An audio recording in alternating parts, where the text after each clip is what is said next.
Estudo do Evangelho de Jesus, carta de Paulo a Tito. Carta de Paulo a Tito. Tito era ministro em Creta. Nesta carta, o apóstolo Paulo orienta sobre como ajudar os novos cristãos. E Paulo aqui vai dar algumas orientações que servem até para os dias de hoje. Lógico, nada que foi escrito na Bíblia fica perdido.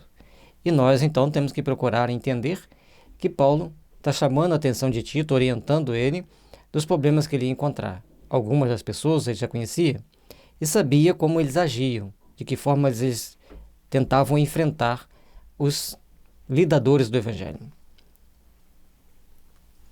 Capítulo 1 de Tito. Paulo, servo de Deus e apóstolo de Jesus Cristo, segundo a fé dos eleitos de Deus e o conhecimento da verdade, que é segundo a piedade, em esperança da vida eterna, a qual Deus, que não pode mentir, prometeu antes dos tempos dos séculos.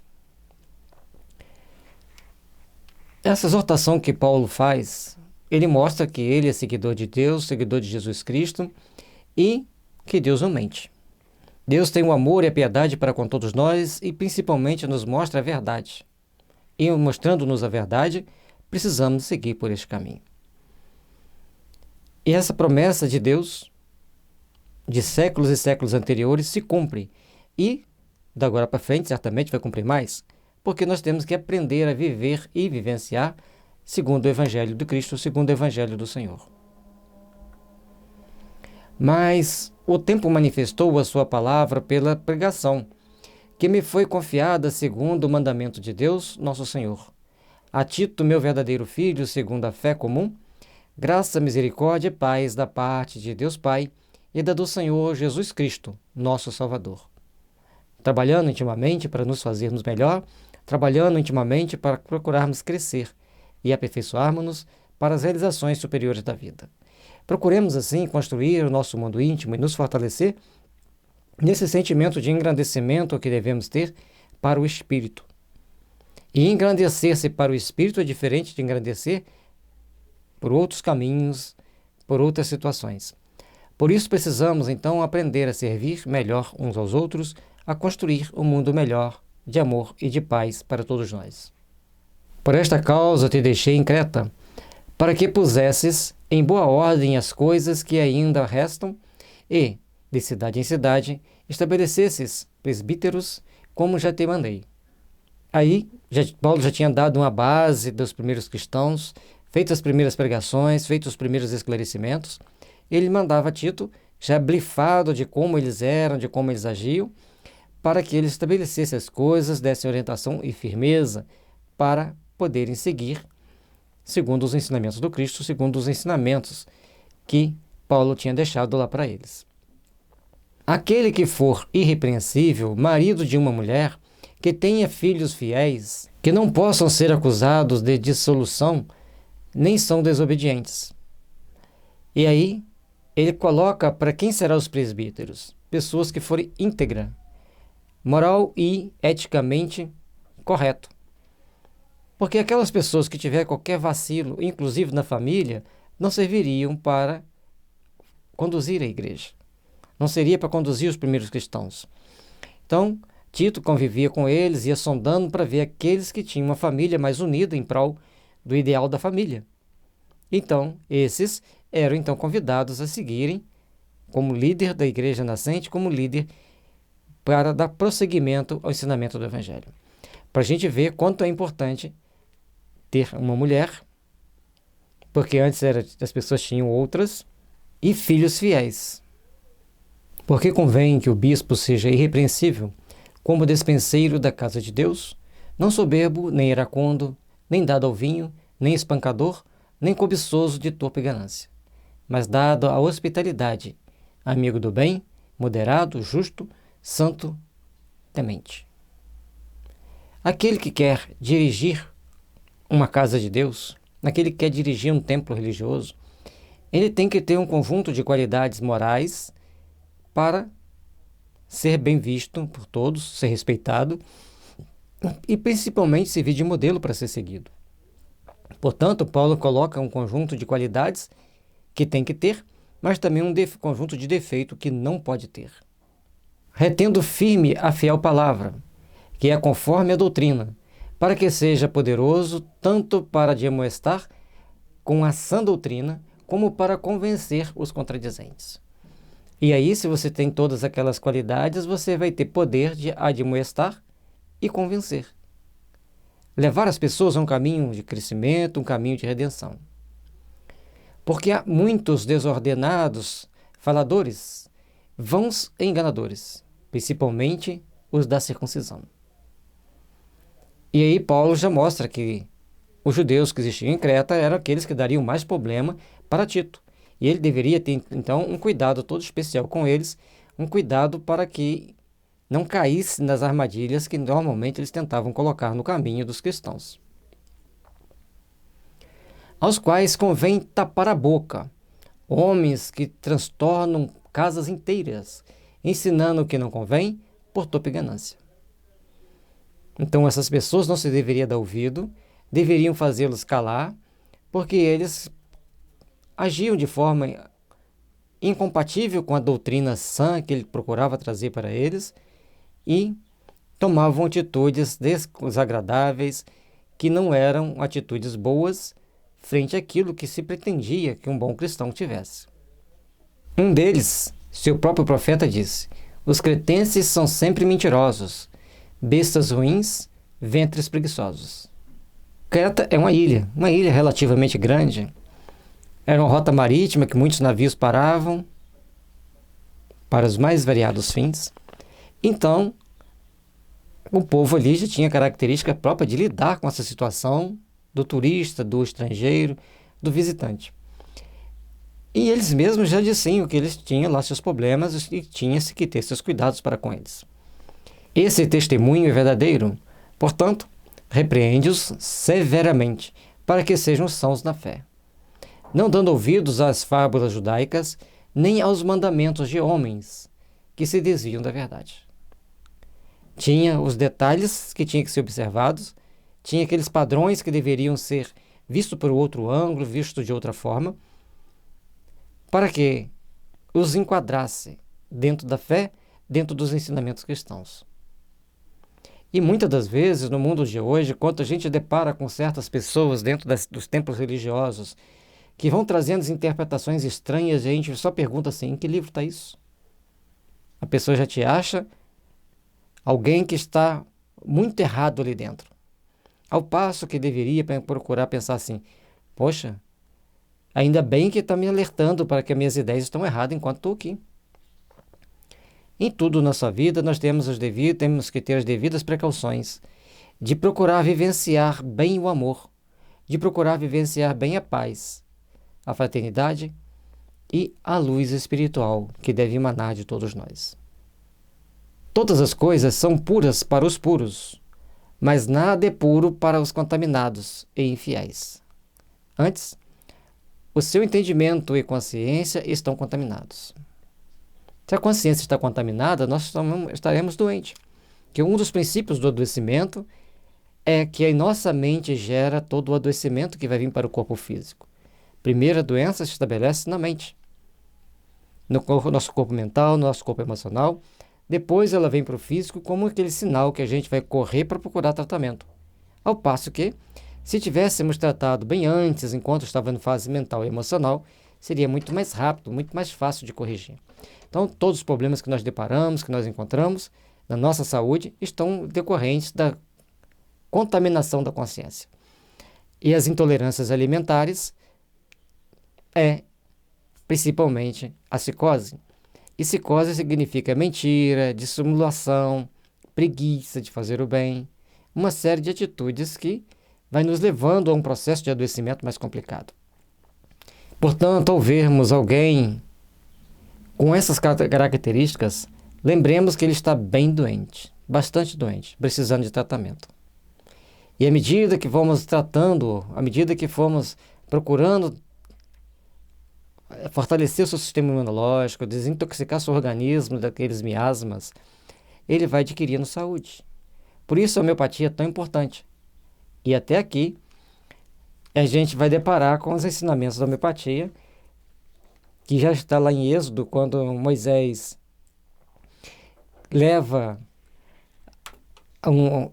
o povo para o deserto, saindo do Egito. Ele depara, quando chega na terra de Mara, tem um lago amargo, a água é venenosa, tóxica.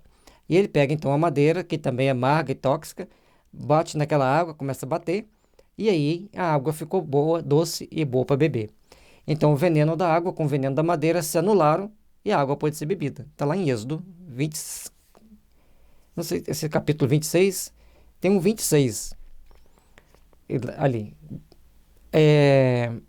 E aqui também, falando se a mente está impura, estão doentes, estão contaminados e as coisas também serão para eles impuras.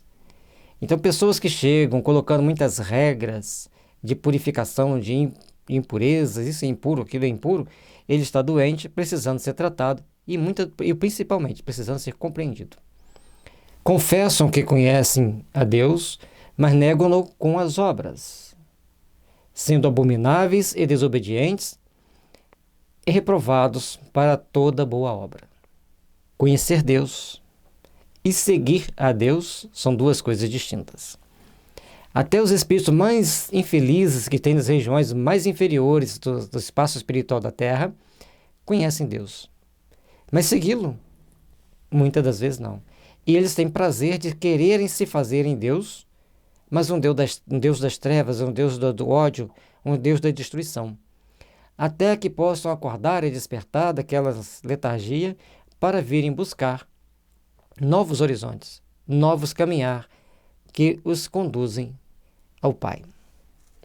E assim, nós devemos procurar entender se nós estamos agindo segundo aquele que conhece a Deus ou segundo aquele que conhece Deus, mas também respeita a Deus, e nossas obras sejam dignas de serem reverenciadas por aqueles que as veem. Façamos o melhor para que o melhor venha nos procurar e venha abrir as portas para a nossa caminhada evolutiva.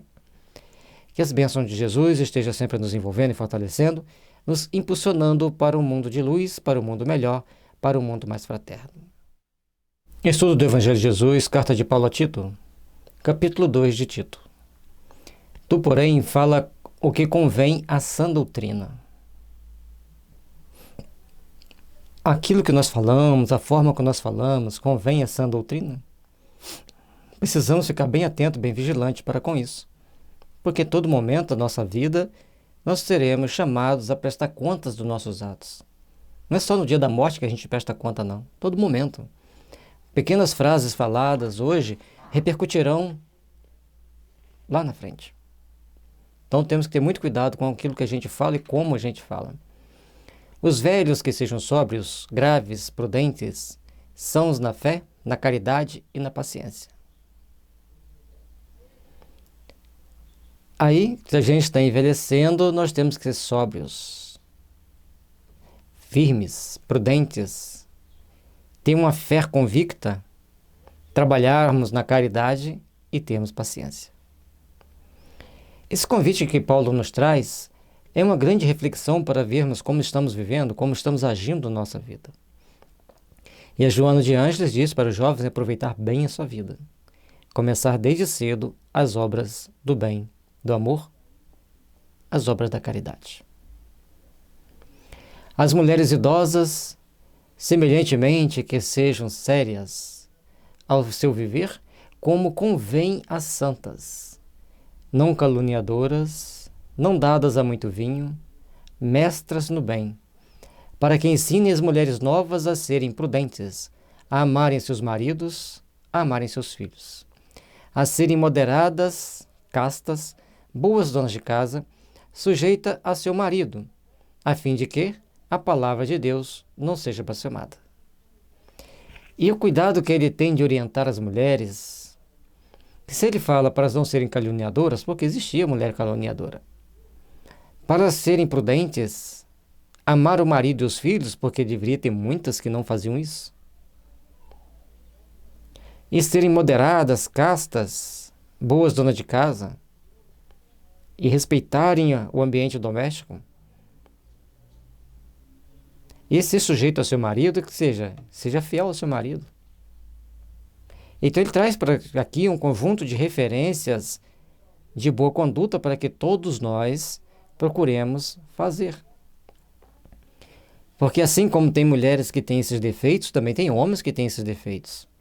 E todos nós devemos nos unir em bons sentimentos, em bons ideais, para melhor trabalharmos em nós esses ideais superiores e sermos aqueles que constroem, edificam o amor e a paz ao longo de suas vidas, ao longo de sua existência, para construírem o que há de melhor em nós. Exorta semelhantemente os jovens a que sejam moderados. Não esbanje suas energias, não saia agindo de forma torpe. Eduquem-se. Em tudo te dá, por exemplo, de boas obras. Na doutrina, mostra incorrupção, gravidade, sinceridade, linguagem sã e irrepreensível, para que o adversário se envergonhe, não tendo nenhum mal que dizer de nós. E aqui ele pede aos jovens para serem moderados, souber gastar bem as suas energias, e ele, Tito, deveria dar o exemplo das boas obras, sempre estar exercendo e fazendo as boas obras para purificar a doutrina. Mas não era só isso. Tinha que ser incorruptível, firme nos propósitos do bem, uma linguagem sã e também irrepreensível para que os adversários se envergonhassem se chegassem diante dele, e também não ter que falar mal dele por aí, não ter espaço para falar mal dele. Ele faz aqui uma exortação presente para todas as épocas da humanidade. Para quem quer trabalhar na reunião mediúnica, esse daqui tem que ser, esses 2 versículos têm que estar no coração. Porque a gente tem que saber que os Espíritos nos medem por aquilo que a gente fala, por aquilo que a gente faz e por aquilo que a gente pensa e sente. Porque o que a gente pensa e sente, eles sentem, pensam também e os atrai até nós. Você vai me chamar a atenção disso? Você pensa assim, você age assim, você sente assim. Então nós temos que ter cuidado para pensarmos de forma construtiva, para pensarmos de forma a edificar um mundo melhor. Exortas aos servos a que se sujeitem a seu senhor e em tudo agradem, não contradizendo, não defraudando, antes mostrando toda boa lealdade, para que em tudo sejam ornamento da doutrina de Deus, nosso Salvador. Assim como ele exorta os pais, as esposas, os filhos, ou as mulheres, os homens e os velhos e os jovens, aqui também ele pede para orientar os servos. Não tem como você falar para um servo se revoltar, se rebelar naquela época. O que ele podia fazer era orientá-los a agir condignamente, de forma respeitosa, de uma forma amistosa, fazendo da melhor forma possível e de forma leal. Porque a graça de Deus se há manifestado trazendo salvação a todos os homens, ensinando-nos que, renunciando à impiedade e às concupiscências mundanas, vivamos neste presente século sóbria, justa e piamente, aguardando a bem-aventurada esperança e o aparecimento da glória do grande Deus e nosso Senhor Jesus Cristo. Se a gente vai tendo uma vida sóbria, a gente vai tendo o que a gente vai ganhar com isso? A esperança da glória de estarmos em um mundo espiritual melhor, em deixarmos a terra melhor em relação ao que era, para que os futuros sejam sempre engrandecidos, fortalecidos para o esplendor do Evangelho do Cristo, para o esplendor do amor do Cristo, o qual se deu a si mesmo por nós para nos remir de toda iniquidade e purificar para si um povo seu especial, zeloso de boas obras. E mostra que Jesus deixou-se imolar na cruz para se redimir e purificar um povo. Na realidade, o entendimento seria para mostrar o caminho da nossa redenção, da nossa remissão dos pecados. E assim nós devemos interpretar aquilo que Jesus passou na crucificação. Não estou contradizendo Paulo, estou interpretando a forma com que ele escreveu, que foi traduzida, provavelmente foi modificada em alguma coisa, ou pode ser que tenha sido modificada em alguma coisa. Porque Jesus não morreu na cruz para a gente ser purificado. Não. Ele morreu na cruz para nós tomarmos consciência do caminho que temos que seguir, das ações que temos que tomar para melhor sermos melhores seguidores do Cristo. Com isso, vamos estar trabalhando o nosso mundo íntimo, fortalecendo o nosso mundo íntimo, para, ao longo da nossa existência, sermos melhores. Fala disto e exorta e repreende com toda autoridade. Ninguém te despreze. Se você vive, fala e repreende as pessoas, mas se você está dentro de um padrão moral e fala com mansuetude, a pessoa vai te respeitar. Ou se você chega gritando, esbravejando, a pessoa não vai te respeitar. Então ele vai dando aqui as dicas da pessoa, como que nós devemos nos portar, como nós devemos agir, como nós devemos ser, para estarmos construindo e edificando esse mundo melhor, esse mundo de paz para todos nós. Que a paz do Divino Mestre esteja nos envolvendo e fortalecendo, impulsionando-nos para os grandes empreendimentos da vida. Deixe seu like, inscreva no nosso canal. Compartilhe com seus amigos, ajude-nos a divulgar o Evangelho. Paz e luz. Que as bênçãos do Senhor estejam sempre envolvendo a nossa caminhada, o nosso processo evolutivo. Estudo do Evangelho de Jesus, carta de Paulo a Tito, capítulo 3 de Tito. Admoesta-os a que se sujeitem aos principados e potestades, que lhes obedeçam e estejam preparados para toda boa obra. Que a ninguém infamem, nem sejam contenciosos, mas modestos, mostrando toda mansidão para com todos os homens. E ali ele pede que todo mundo respeite as autoridades da terra. Porque se não respeitar as autoridades da terra, respeitando ele já perseguiu, se não respeitasse, como que ia ficar? Então Paulo tem essa prudência, tem esse cuidado, exortando todos a obedecerem, a serem obedientes. Isso incomodava demais as pessoas daquela época, porque os cristãos eram obedientes, eram dóceis, tornavam pessoas dóceis. Mas o que eles mais incomodavam é que eles não mais seguiam determinados rótulos que a sociedade seguia, determinados princípios que a sociedade seguia.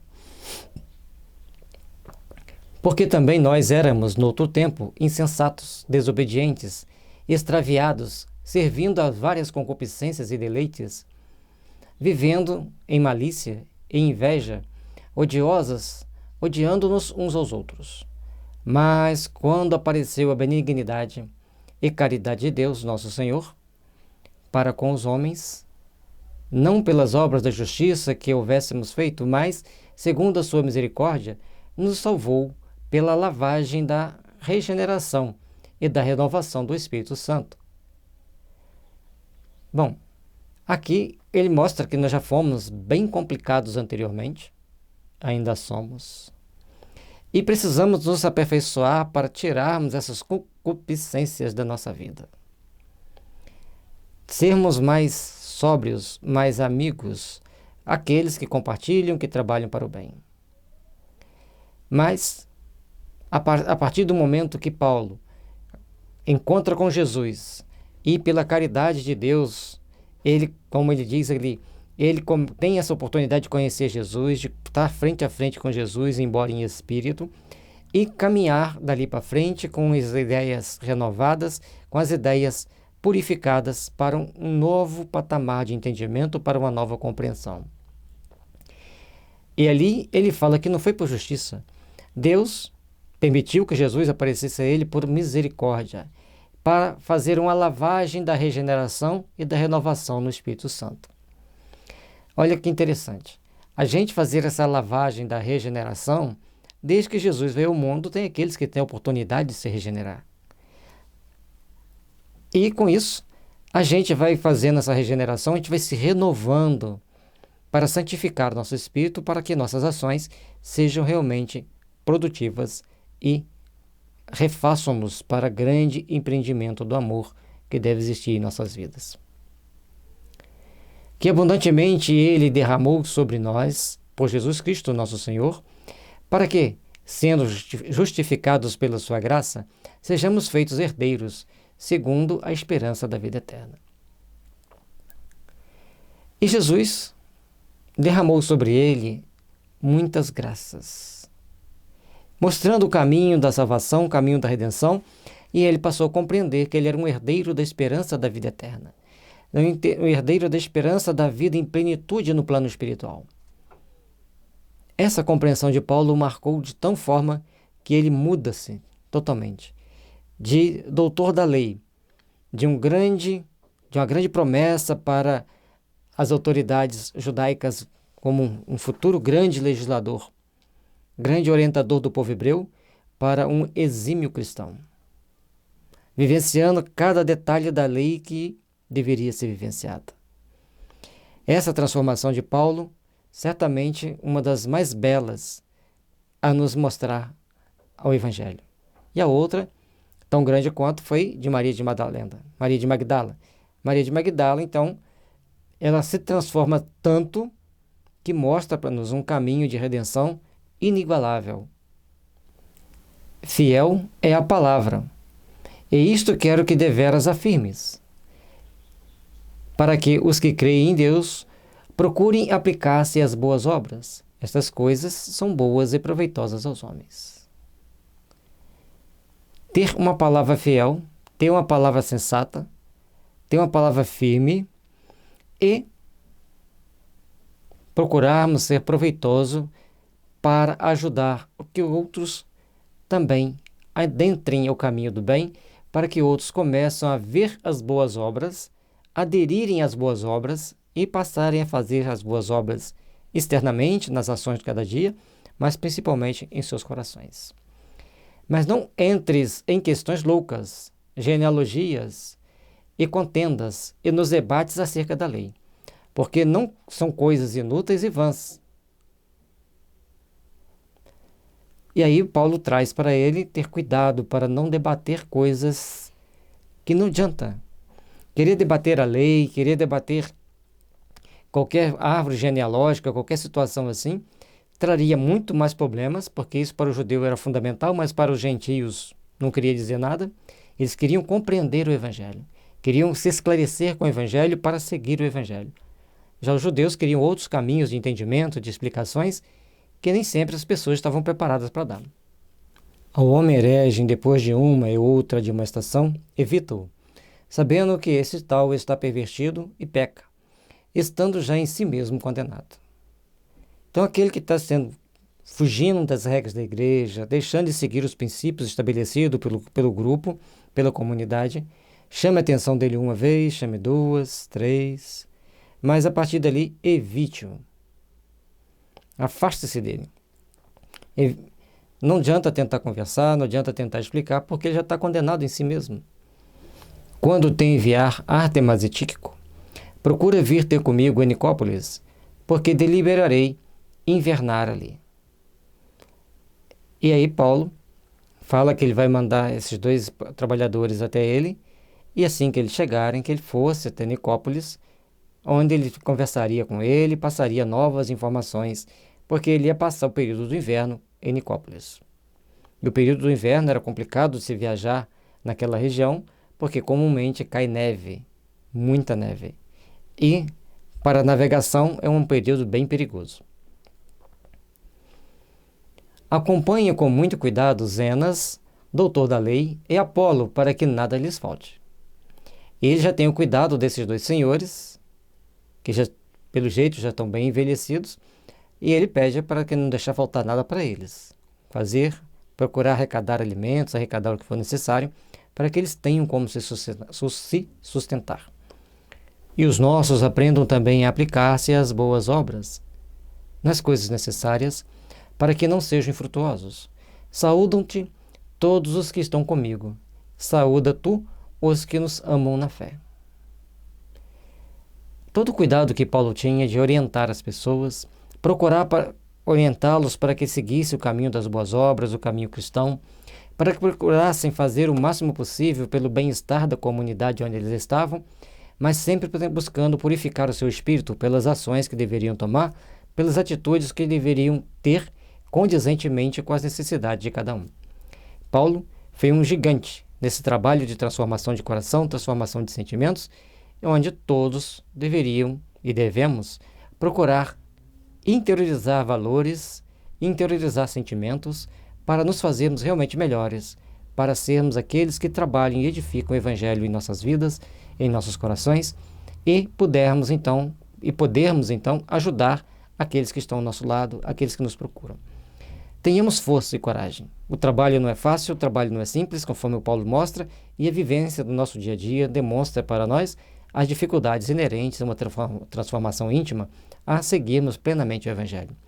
Mas o esforço, conforme está no livro do Evangelho segundo o Espiritismo, reconhece-se o verdadeiro cristão, o verdadeiro espírita, segundo os esforços que faz para domar suas más paixões. Às vezes a gente não conseguiu domar, mas a gente se esforçou para domá-las. Nesse sentido, vamos estar crescendo e nos aproximando daqueles espíritos bons e puros que trabalham em nome de Jesus. Paz e luz, que as bênçãos de Jesus estejam nos envolvendo e nos fortalecendo a caminhada para estarmos melhores ao longo da nossa existência, estarmos melhores nas realizações do amor e da paz em nossas vidas.